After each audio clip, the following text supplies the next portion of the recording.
Est-ce que tu peux te présenter en quelques mots et présenter ton parcours professionnel? C'est cash comme question d'introduction. Me présenter en quelques mots. Enfin, puisqu'il y a l'image, déjà je peux me présenter de profil, c'est plus simple, je suis connu par mon nez. En quelques mots, je suis Tunsi, ex-immigré, avec un accent de Malte. Au Tawaïch, je travaille dans la pub. Et comment t'es arrivé à JWT? J'ai été en fait contacté à l'époque alors que j'étais à Impact Publicis Tunis, j'ai été contacté par El Ahlili pour intégrer JWT en tant que senior account manager. Et j'avais passé mes entretiens, si je me rappelle bien, dans le grand secret. Premier entretien à 9h du soir dans le salon d'une amie, parce que l'entretien s'éternisait, n'arrêtait pas de dire on va récupérer le salon, regarder la télé. On veut regarder la télé. Et le deuxième entretien, je l'avais passé, ce qui n'est pas très honorable maintenant que j'y pense, dans une chambre d'hôtel avec le CEO de la région, au Golden Tulip. Et rien de mal ne s'est passé, je vous assure, j'ai eu mon poste très... Enfin, j'en ai encore un peu... Non, pardon. Et justement, ma mère, tu occupes quel poste justement à JWT? Aujourd'hui, je suis planeur stratégique, je m'occupe du planning stratégique pour la Tunisie, l'Algérie et le Maroc essentiellement, et Inch'Allah, la Libye quand ça va se stabiliser aussi. Et c'est sur quel budget? Sur tous les budgets en fait, lorsqu'il y a besoin, j'encadre cette fonction au sein de JWT. Est-ce que tu peux nous dire en quelques mots en quoi consiste cette fonction? En fait, je vais raconter une anecdote, c'est assez simple en fait. C'est une anecdote de Picasso qui était dans un resto et il était là pour dîner avec des amis et tout. Et le maître d'hôtel, le propriétaire du resto, le reconnaît. Et lui dit « Ah, bonjour monsieur Picasso, je suis content que vous soyez là et si vous me faites un petit croquis sur la serviette qui est là, je vous offre le dîner. » Et Picasso lui dit « Ok, il n'y a pas de problème, il dîne tranquille, il commande pour tout le monde. » Et à la fin du dîner, il se rappelle du truc, il lui fait son petit croquis, un peu n'importe quoi, il s'en fout. Le maître d'hôtel vient, il fait « Ah, merci beaucoup, vous m'avez fait un superbe croquis. » Et Picasso n'avait pas signé, il lui dit « Est-ce que vous pouvez signer ?»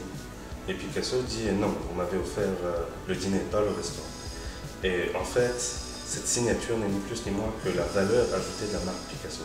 C'est-à-dire que ce petit bout de serviette, Picasso avait très bien compris qu'il ne valait rien du tout s'il n'y avait pas son nom dessus.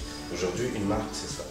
Aujourd'hui, la valeur ajoutée d'une marque, c'est la capacité à simplement ajouter un nom, à construire la valeur au-delà du produit même. Si vous regardez aujourd'hui le Samsung versus Apple, versus l'iPhone, le Galaxy versus l'iPhone, la force de l'iPhone, au-delà même des fonctionnalités du produit, c'est véritablement la force de la marque. Donc c'est ça mon métier, c'est construire cette valeur émotionnelle qui va faire que ce produit-là va coûter beaucoup plus qu'un autre produit qui finalement est exactement la même chose. Et qu'est-ce qui t'inspire, qu'est-ce qui t'influence dans la vie, c'est quoi tes passions? Mes passions, je commençais par parler de Pink Floyd, comme ça j'aurais passé ça, parce que je fais chier tout le monde depuis des années avec Pink Floyd.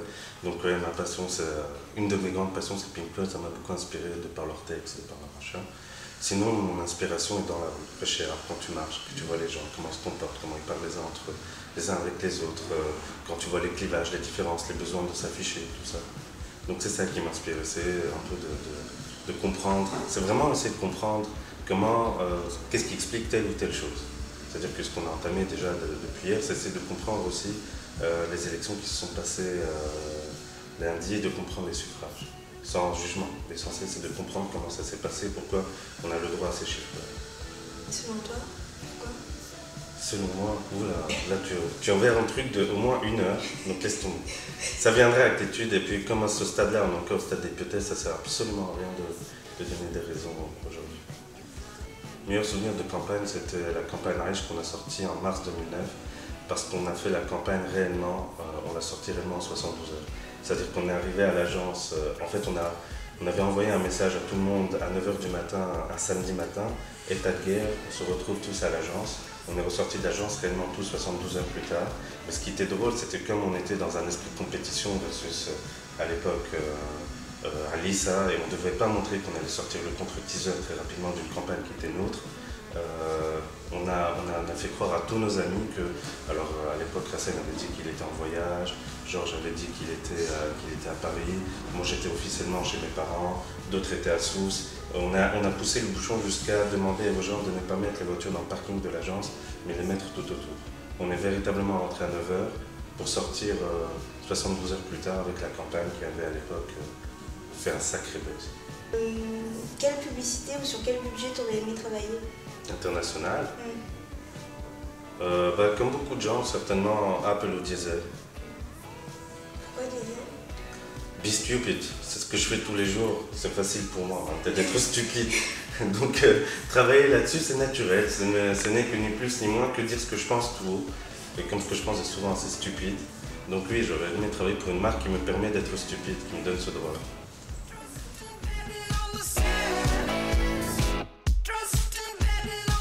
Anecdote, en fait si, une seule chose, c'est qu'il y a le concept de mon nez, qui est la blague récurrente de tous mes amis avec les gens avec lesquels je travaille.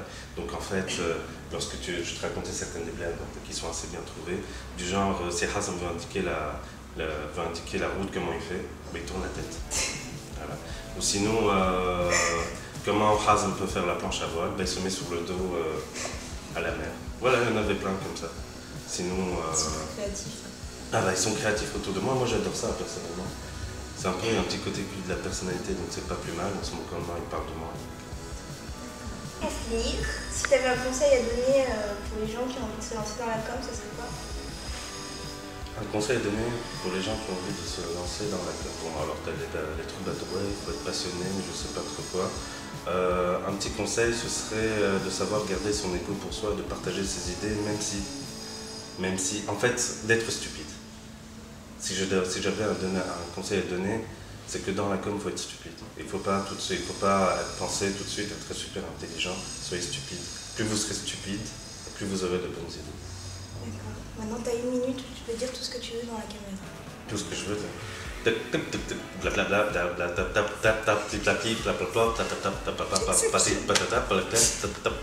Merci. Voilà.